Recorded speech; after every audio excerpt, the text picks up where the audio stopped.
Bismillahirrahmanirrahim. Weli waxaynu ku jirnaa barashada maadada physics-ka fasalka 12aad gaar ahaan chapter-ka 3aad ee sound waves. Maanta waxaan qaadanaynaa insha Allah example-ka 6aad. Example-ka 6aadna waxa inoo qoran the power of sound is 0.02 wide. Find the intensity of the sound wave with a radius of 2 meter and 3 meter. The power of sound awoodda uu cod leeyahay the power of sound awoodda uu cod leeyahay ayaa waxa ay tahay 0.02 wide eber 2 wide. Find waxaa soo heshaa the intensity of the sound wave itaalku uu cod yeelanayo mawjud codeedka with a radius taasi oo gacantiisu ay noqonayso with a radius kaasoo gacantiisa ay noqonayso midda koowaad waxaana la siiyay 2 meter tan labaadna waxaana la siiyay 3 meter waxaa lagu siiyay laba gacan waxaad ku qasban tahay inaad soo raadisid labo intensity. Solution.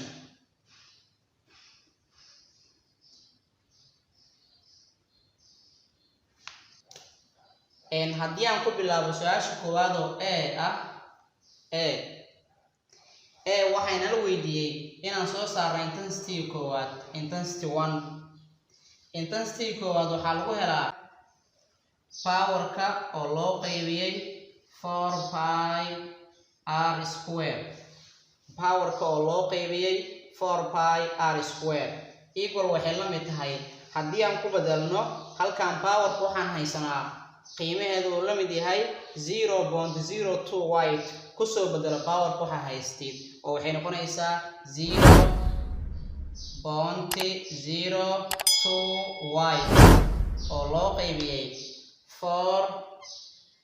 pi oo lagu dhuftay r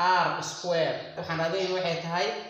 waa intensity koowaad. intensity koowaadna waxaan haysanaa 2 r square waxaan ku bedelanayaa 2 maadaama r square ay tahay 2 square equal waxay la mid tahay.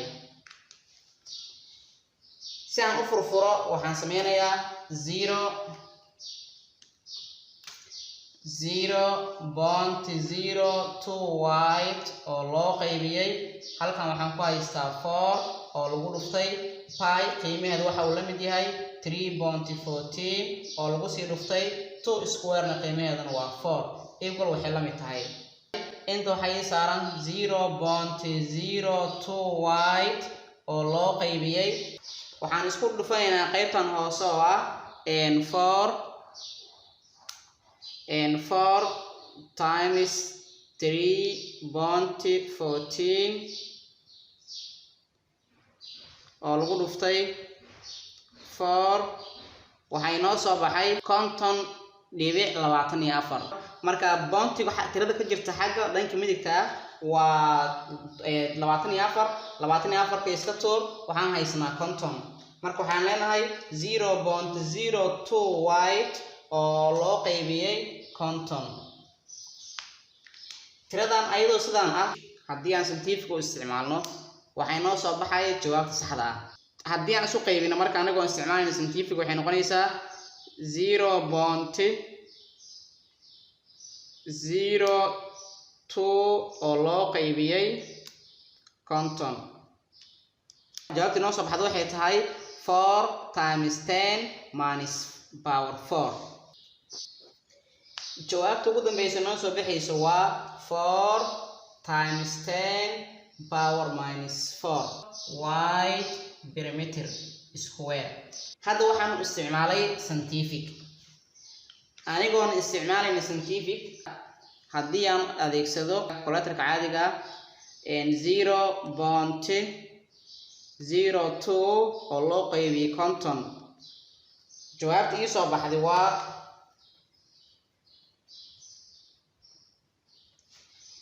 waxay noqonaysaa 0.0004. su-aashaan inoo qoran jawaabta inoo soo baxday ma aha scientific ee waa standard form. marka su'aashan jawaabta inoo soo baxday sidee baan u bedeli karaa scientific notation waxaa sameynaysaa marka koowaad halkan waxay noo saaran bounty xeerka scientific notation kana in zero bounty ay noqoto lama rabo waa inuu ka hormaraa bounty-ga waa inuu ka soo hormaraa lambar caadi ah marka jawaabtu waxay noqonaysaa 4 times 10 markaan qoray powerka intaan keenaya marka powerka waxaan leeyahay bounty-ga markaan dhaqaajinayo intuu socday meeqo god ayaan dhaqaajiyay 1 2 3 4 waan qoray scientific wuxuu lahaa xeer marka loo socdo dhanka midigta powerka waxaa la siinayaa minus halkaas oo ka imaaday markaan u socdo dhanka bidixdana wuxuu leeyahay powerka plus marka jawaabta ugu dambeysay tan waxay ahayd standard form kan waa markaan scientific isticmaalay marka labada dhinac haddii aad tahay qof fahansan scientific notation marka u isticmaashay calculatorka caadiga waa standard form waana ka dhigtaa scientific notation haddii aad haystay scientificna si toos wuxuu ku soo saaraa jawaabtii saxda ahayd oo ah 4 times 10 power minus 4 halkan waxaan ku soo xaliyay intensity koowaad waxaan u gudbayaa intensity labaad p intensity labaad سلمدا intensity labaad xeerkiisu waa la mid waa powerka oo loo qaybiyay 4 times pi r square equal waxay la mid tahay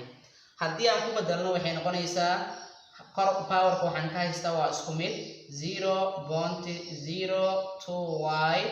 oo loo qaybiyay 4 times pi oo lagu dhuftay meesha had inta ay ka ahayd intensity koowaad waxaan haystay 2 kan marka maadaama uu yahay intensity labaad waxaan isticmaalayaa intensity labaad isticmaalayaa oo ah 3 meter haddii aan sii furfuro waxay noqonaysaa 0.02y oo loo qaybiyay 4 times pi qiimaheedu waa 3.14 oo lagu dhuftay 3 square waxay soo baxay 9 equal waxay la mid tahay tirada ay soo qaad 0.02y oo loo qaybiyay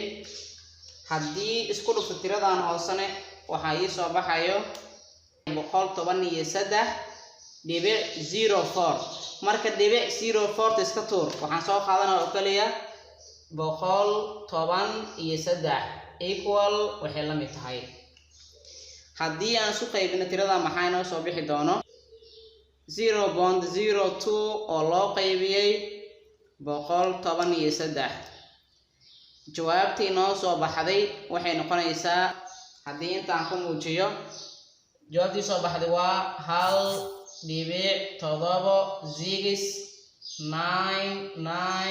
1.069911 ilaa laga gaaro 4 marka waxaan sameynayaa halka soo qaad 6 kan soo buuxi waxay noqonaysaa 1.8 times 10 power minus 4 jawaabta ugu dambeysa waa 1.0 times 10 power minus 4 hadda waxaan u isticmaalay scientific haddii aan isticmaalo calculator caadi ah maxaa soo bixi doono intan aan ogaan wax soo bixi doono iyadana waxaan leeyahay 0.02 oo loo qaybiyay 113 equal waxay la mid tahay waxay soo baxay 0.0017 marka 17 markaan joogo meesh ku ekay 17 markaan joogo meesh ku ekay sababtoo ah waxaan rabaa 7 waxaan inta ka jira 6 ka halka soo qaad soo buuxi waxay noqonaysaa 8 haddii aan idinka soo dhanka kala habka oo standard formka loogu shaqeynayo calculatorka caadiga markaan isticmaalo waxa ii soo baxay waxay tahay 0.00017 meesh ku ekay marka gaarto 17 meesh ku ekay halka soo qaadanta inta ku soo dar waxay noqotay 0.00018 marka halkan waxay noo qoran standard form waaye scientific in laga dhigaa marka notation xeerka scientific notation waxay tahay bounty-gan lama dhigi karo 0 bounty scientific notation waa in la dhahaa 1 bounty 2 bounty marka bounty-gan ayaan wareejinayaa ilaa aan ka gaaro number aan ka geeyo bounty-ga soo wareeji halkan ii soo dhig waan soo dhigay bounty-gii inta waxay noqotay 1.8 marka maadaama ay tahay 1.8 waxaan sameynayaa power-ka marka oo lagu dhuftay aan leeyahay marka oo lagu dhuftay 10 bounty-ga meeqa godol soo maray waa 1 2 3 4 minus 4 sababta minus u qaato waxay tahay waxaan usoo dhaqaajiyay dhanka midigta haddaan dhaqaajiyo dhanka bidixda waxaan qaadan lahaa plus halkaas ayaan kusoo koobayaa casharkeeni maanta. Assalamu calaykum waraxmatullaahi tacaala wabarakaatu.